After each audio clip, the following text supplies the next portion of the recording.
this is not my thing. So this is not my thing. Maggie asked if I'd give a toast, and I said, "Oh, heck no." And then I thought, be a big girl here. So here's your toast.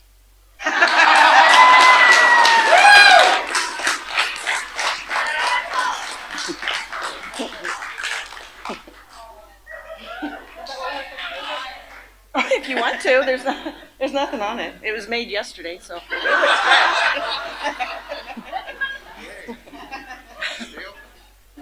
This makes me so nervous.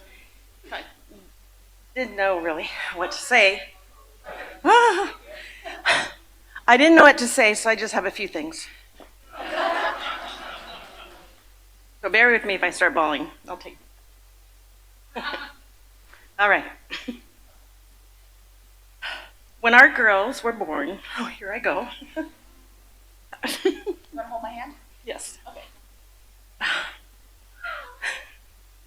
Dave and I had dreams for them and wondered what their futures would be like. Dreams of having a true, lifelong, daily relationship with God, and that they would find their place in the world, whatever that would look like. Something that would be satisfying to their souls. And also that someday they would find someone to love and be loved in return. Someone who would be supportive, share their interests, even if it's not exactly their thing, and someone to laugh with. I come from a family that laughs pretty much at everything. Sometimes when we shouldn't. Often. You know who you are. Laughing gets you through not just the happy times, but also the tough times.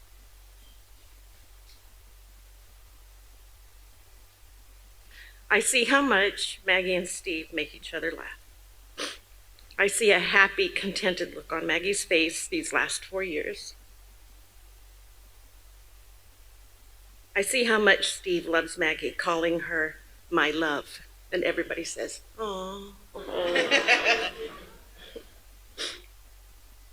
I have seen Steve support Maggie in her ministry and music. Both of these can be so time-consuming. Hold my hand again. Kathy and Jack, I see how much you love Maggie. So kind, caring, and helpful. She's been calling you her in-laws for a long time. I'm glad you're in my daughter's life. I started praying for Maggie when I first knew she was coming to live in our family. That means like 2 seconds old, before birth. Steve, I started praying for you even back then, and here you are. So Steve, welcome officially to our family, you poor thing. Eventually, I come from a family of just sisters. So eventually, all our men become huckleberries. You might as well not fight it. Here's to many happy years together, and I forgot my glass, so cheers. Thank you.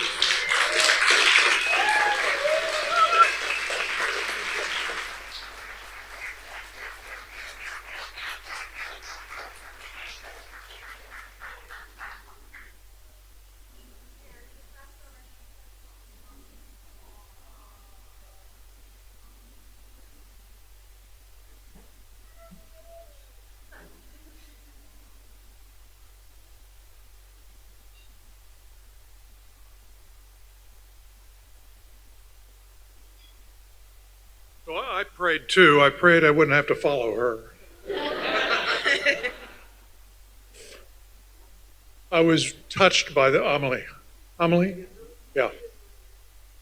Because it gave me a different viewpoint.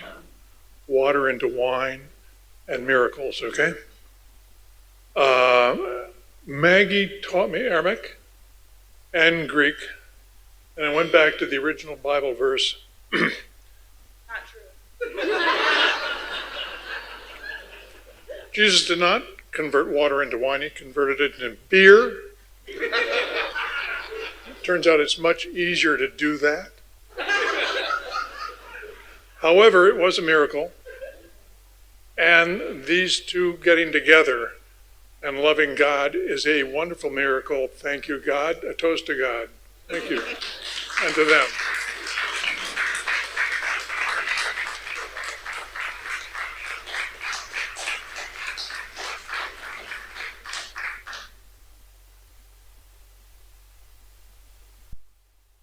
Hello, hello, friends. My name is Laura Rains, and Maggie is closer to me than my own siblings. My eldest daughter is partially named after her, and in the event of my husband's untimely demise, I don't have plans. Just don't do anything.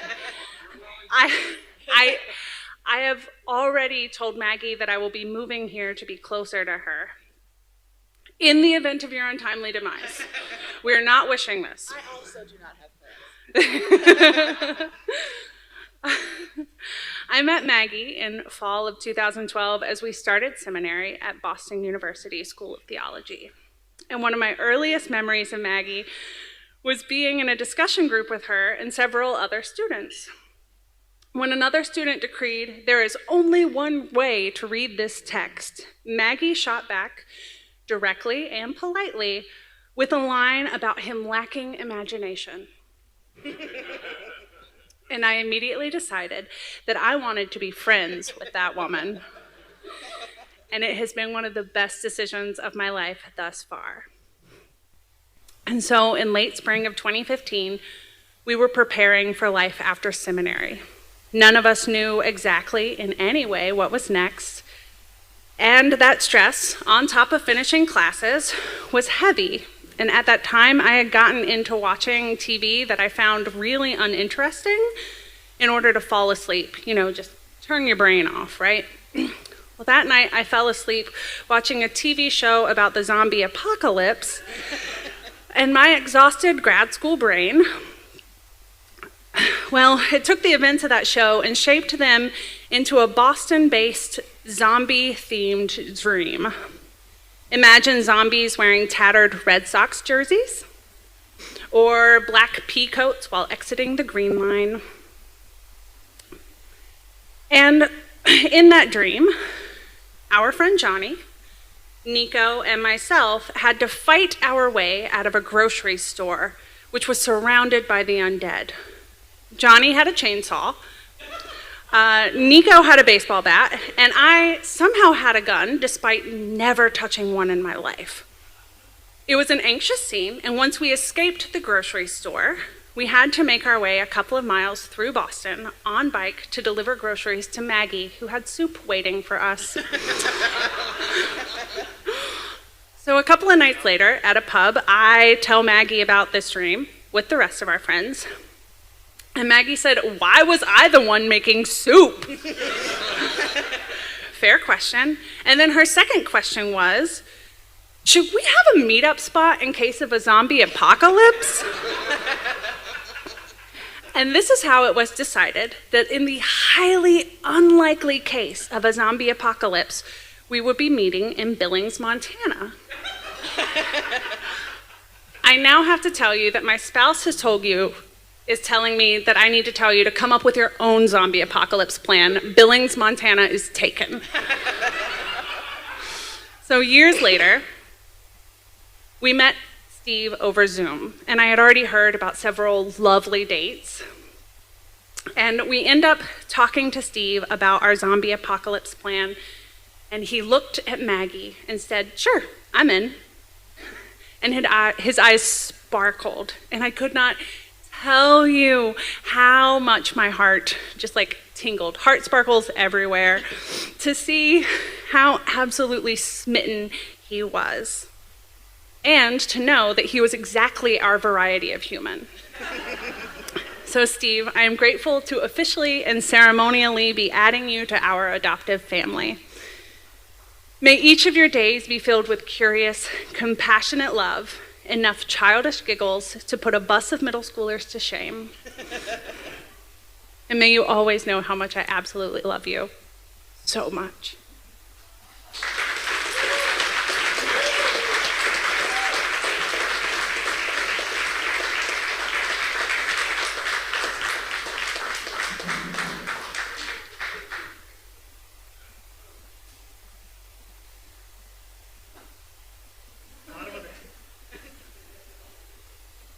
Hi, I'm Matt English. I have known Steve for a quarter of a century.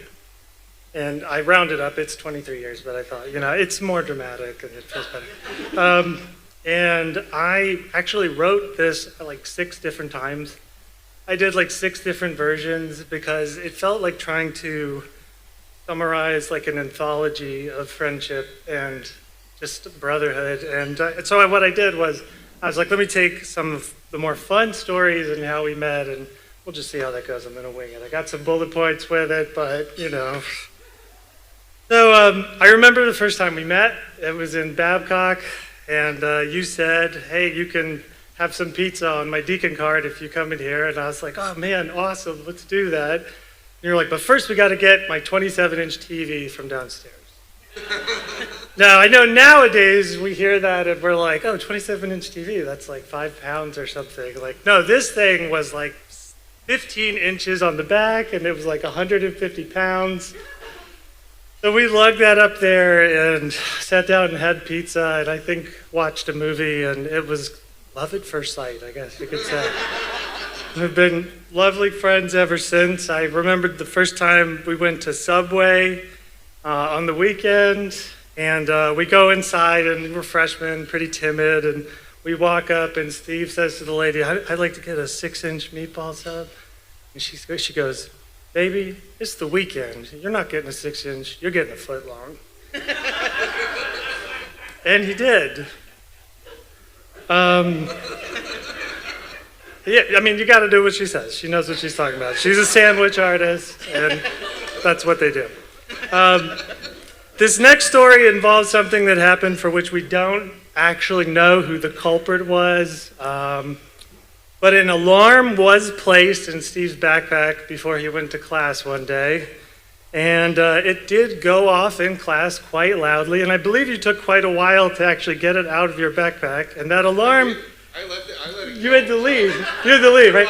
The alarm screamed the words, fart detected, at top volume. And we still don't know who did that. The culprit has not been found. Many years later, after Steve was in my wedding, and I went on my honeymoon, we came back 2 weeks later, and I got a call from Steve. And he said, hey man, I got to talk to you about something. And I was like, what? And he goes, it's kind of serious. And I was like, okay. And he goes, well, I don't feel like we've been hanging out as much since you got married. So what's going on, man? Is like something wrong? And I was like, no, that's just a thing that happens, I think. So I look forward to calling you in a couple weeks and telling you guys what's going on. Like, President goes to voicemail. yeah, okay, all right. Yeah. And I feel like all of this is to say that I feel like in life, stories of joy don't come from these like great works, or they come from just time together and suffering together for purpose. And I have loved that so much, to spend that time in that life being a brother to you. And I am super excited that you are as awesome as you are, Maggie. You are hilarious and lovely, and seeing you two together has been just a joy that I will remember for the rest of my life. And I kind of just want to take that in for a second, because I feel like these moments that you dream about, and I have dreamed of this for you, for Steve, for so long, like, it's wonderful to be in it, right now. And I feel that for you guys too. I see it when you're on the altar, I see you feeling that dream being realized. And I just love you so much.